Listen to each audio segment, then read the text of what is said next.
A warning. This video deals with nature, reality nature. Parent may want to preview. By chance, I saw a hawk in a tree looking down at my koi pond. I grabbed my camera and started shooting.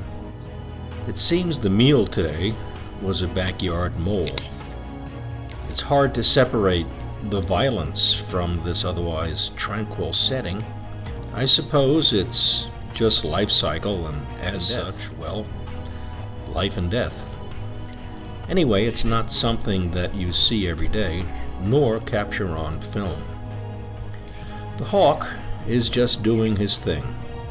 The mole in the wrong spot at the wrong time.